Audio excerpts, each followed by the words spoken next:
의원님 토론을 듣겠습니다. 네, 부탁드립니다. 네, 반갑습니다. 먼저 김선택 교수님의 검사 직접 보안 수사 페이지 그리고 외부 통제 심의위원회 또는 경찰위원회를 통한 외부 통제 장치의 필요성 등에 적극적으로 공감을 하는 바입니다. 왜냐하면 이 정부 내 사실 비슷한 기관이 한 정부가 마치 제압하는 식으로 통제를 한다라고 하는 이 접근 방식도 민주국가의 원리에는 적절치 않고 정당성도 상당히 부족하다고 생각합니다. 더군다나 잠깐 언급을 하셨지만 지금 우리가 갖고 있는 이 모형은 검사 사법이라고 하는 식민 사법에 적합한 그런 아주 효율적인 모형인 거죠. 그런데 지금은 2025년입니다. 예, 그래서 적합하지 않을 뿐더러 아까 박원정 의원님이 언급을 하신 바와 같이 국제 표준에도 전혀 부합하지 않는 그런 구조에 있기 때문에 직접 수사는 반드시 폐지가 돼야 된다. 그래서 앞으로의 과제는 사실상 직접 수사를 폐지하고 나서 어떻게 해야 되느냐에 초점이 맞춰야 되지 않느냐. 그래서 그것과 관련돼서 김 교수님이 제안하신 이를테면 지역 단위의 상설 협의를 마련하고 조기에 법률 자문을 할 수 있는 그런 인프라를 구축을 하고 구체적으로는 상호 파견 같은 것이 이루어져야 된다. 상당히 일리가 있는 합리적인 제안인데 관건은 검찰이 과연 적극적으로 받아들이겠느냐 이 부분이 제일 앞으로의 논의의 초점이 돼야 되지 않는가. 그렇다고 본다면 이 검찰의 동의를 설득을 논리적으로 이렇게 이끌어낼 수 있는 그런 합리적 접근이 필요하지 않는가라고 하는 것이 제가 생각하는 접근 방법인데요. 그래서 제가 좀 6, 7페이지를 적어 왔습니다만 이걸 10분 안에 얘기하기 한계가 있어서 좀 압축된 그런 글을 읽는 식으로 하는 것이 더 효율적으로 생각을 해서 이야기를 하고 싶은데요. 그런데 그거에 앞서서 어제 이제 내란 판결 관련해서 저는 떠올랐던 생각이 소위 검찰식 통치가 결국 내란을 야기시켰고 저는 이 검찰 직접 수사권의 확보는 내란 종식 또는 이 국민이 얻은 상흔에 대한 회복의 필요성에서 이루어져야 된다. 왜냐하면 마치 검사가 피의자 압수수색을 하듯 사실은 국가를 대상으로 해서 압수수색하는 이런 형태가 이루어진 것으로 상당히 비유가 저는 아주 딱 떨어지지 않는가 생각이 하고요. 더군다나 어제 판사의 얘기가 위로부터의 내란이다. 이 얘기는 결국은 검찰총장이 정점이 돼서 소위 검사 동일체의 원칙과 비슷한 그런 식 사고가 결국은 이와 같은 내란으로 연결된, 그래서 이것은 우연이 아니고 수십 년 동안 이 사고 패턴 습속이 행동으로 옮겨진 것이다. 그렇다고 본다면 이것에 대한 원상 회복과 이것에 대한 청산의 과정에서도 이 검찰 보안 수사권은 폐지가 필요하다라고 하는 점을 좀 강조드리고 싶고요. 그런데 이제 그렇다고 해서 지금 우리가 오늘 논의하는 것은 단순히 검찰의 악마화라든가 무분별한 그런 공격만에 초점 맞추기보다는 합리적인 어떤 재정비의 제안을 저는 하고 싶은 건데요. 특히 이 검사들이 생각할 때 이것을 끝까지 지켜야 할 최후의 방어선이 아니고 오히려 스스로 내려놓음으로써 전문성, 즉 공소유지기관으로서의 전문성 플러스 정당성을 바로 회복할 수 있는 그런 적절한 시기가 아니겠는가라고 하는 이러한 좀 설득이 저는 필요하지 않는가 생각됩니다. 제가 한 6페이지를 이렇게 정리를 해놨습니다만 짧게 말씀을 드리면 이 형사사법 체계의 가장 근본적인 질문은 의외로 저는 단순하다고 보입니다. 그것이 무엇이냐? 누가 사실을 모으고 누가 그 사실을 평가해서 사람을 처벌할지 결정하는가? 이 문제에 관한 것인데요. 이것이 바로 합해지게 되면 이를테면 종교재판, 또 전제군주의 형벌, 또 제가 아까 언급했던 식민지 사법 이렇게 되기 때문에 어떻게 본다면 이 두 권력의 분리를 위한 것이 근대 사법의 오랜 투쟁의 역사가 아니었겠는가. 즉 바꿔 얘기하면 수사가 진실을 찾는 절차가 되어야 되는데 이미 정해진 결론을 정당화하는 그런 이제 도구로 될 위험이 있는 것이 사실을 파악하는 권력과 그에 근거한 사실을 평가하는 권력이 합쳐졌을 때 오는 그 문제점을 해결하기 위해서 사법적 지혜로서 이것을 분리하는 그런 제도를 근대 형사사법은 취하고 있는 것이고 지금 현재에도 마찬가지인 것이죠. 근데 우리는 그 과거의 역사적 그 질곡의 그 특이성 때문에 이것이 겹쳐져서 탄생되어 왔던 그와 같은 업보를 지금까지 지속되고 있는 것이 아닌가 그런 평가를 하고 싶습니다. 그렇다고 봤을 때 이와 같은 상황에도 불구하고 한국 검찰은 여전히 직접 보안 수사권이라고 하는 제도를 통해서 수사와 기소를 다시 아까 공수처법, 중수청법에 나타나 있는 내용에 보듯이 다시 그 구조를 오히려 강화하고 확대하려고 하는 이런 시도를 하고 있다. 역사적으로 봐도 그 중앙수사국, 그다음에 중수부, 그때 논의했던 부에서의 국에서의 청으로의 승격이 아마 이번에 사실은 암묵적으로 의도했던 모습이 아닌가 뭐 그런 생각도 많이 해보고요.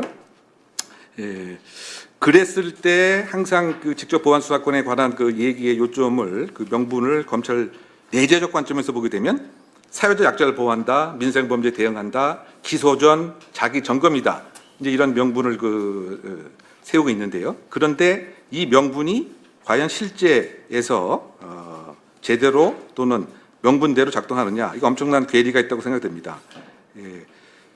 박은정 의원께서 그 국회에서 이렇게 지적하고 했던 걸 제가 영상으로 잘 봤었는데, 만약에 정말 검찰이 생각했을 때 보안 수사가 민생 보호를 위한 장치라면 사실상 그와 같은 사례 또 명확한 통계 이것이 당일날 제출이 됐어야 되는데 그것도 하루 지나서 어떻게 보면 상당히 조금 어이없이 페이지 한 장 늘린 거를 보안 수사 건수로 이렇게 보여주는 것은 역설적으로 생각하게 보면 보안 수사 사실 안 했다라고 하는 사실 자백을 한 것이 아닌가 이제 이런 생각이 많이 듭니다.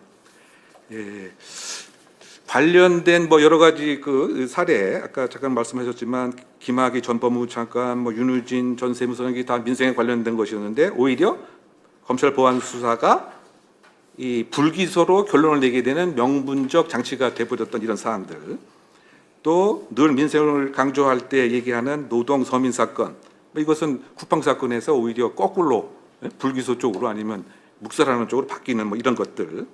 더군다나 그 최근에 재심으로 밝혀진 순천 청산거리 막걸리 살인 사건, 이거 보게 되면 그 무고한 청소년, 그죠?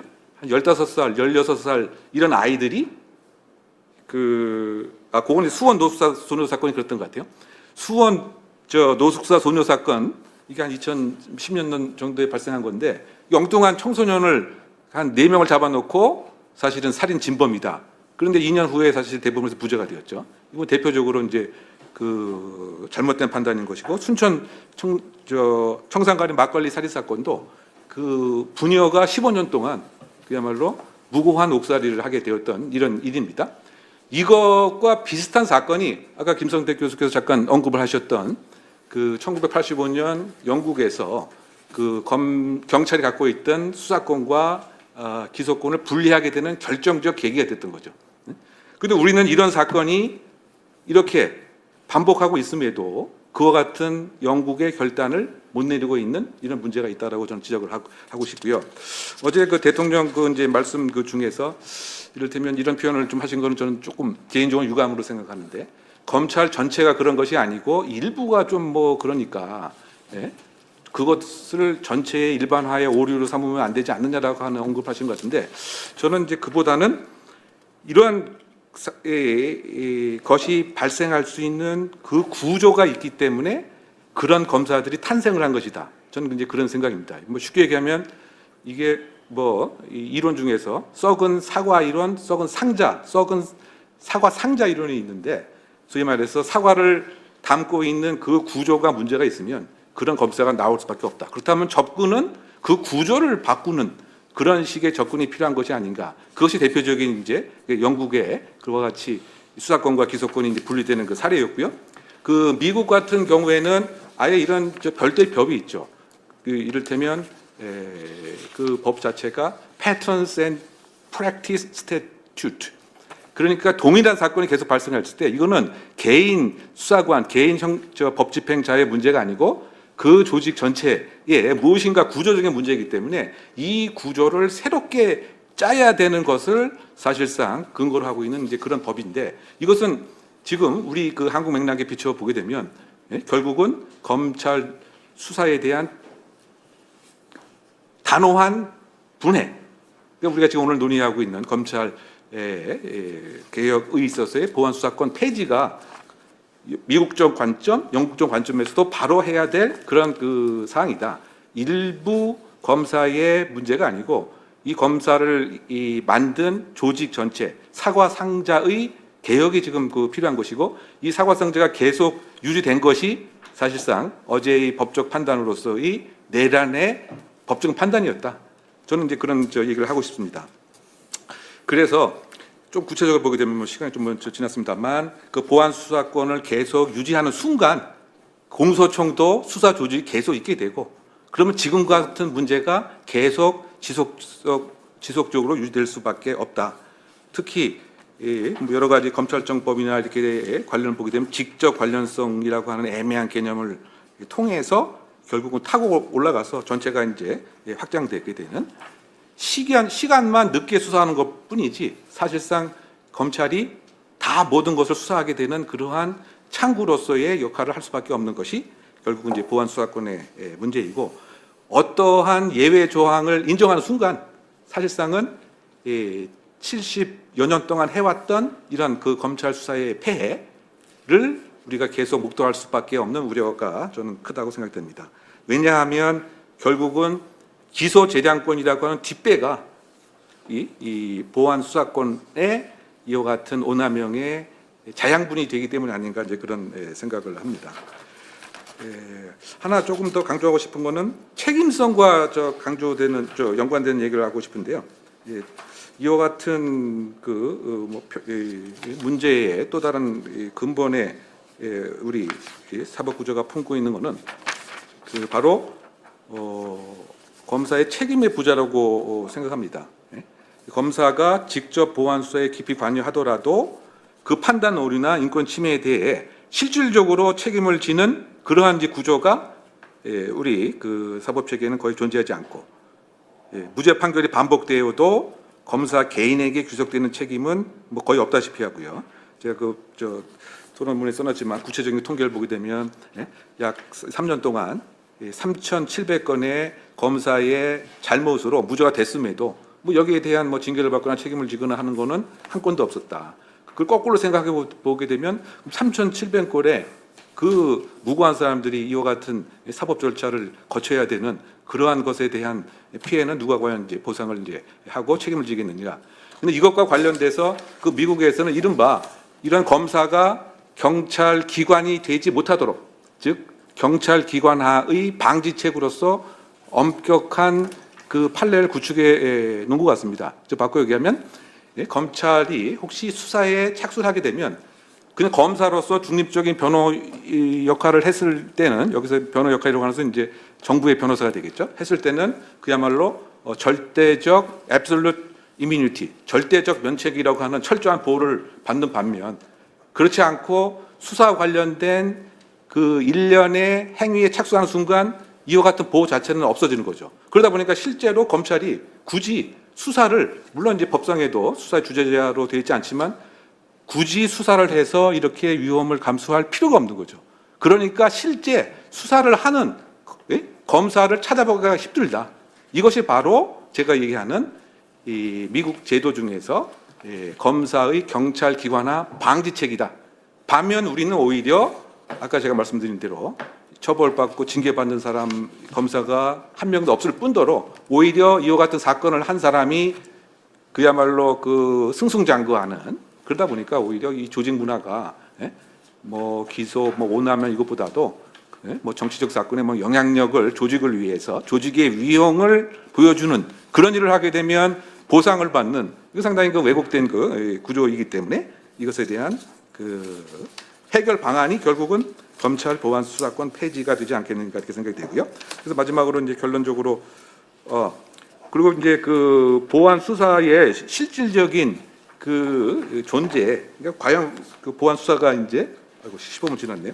자, 그래서 그냥 결론적으로만 그 말씀을 드리면 이제 70여 년 전 1954년 형사소법 제정 당시 한경만 검찰총장, 엄상성 의원 등이 당시 스스로 총명했던 수사는 경찰이, 기소는 검찰이 해야 한다는 원칙을 이제는 완성해야 되고 당시 검찰 수사권에 부여한 경찰 파쇼보다 검찰 파쇼가 그나마 낫다는 것은 하나의 고육지책이었기 때문에 이 원칙 실현이 잠시 미뤄진 것에 불과했죠. 따라서 검찰은 이제 보안 수사권이라고 하는 권력의 요술 방망이를 내려놓고 공소유지 기관이라고 하는 본연의 자리로 돌아가야 한다고 생각합니다. 네, 감사합니다.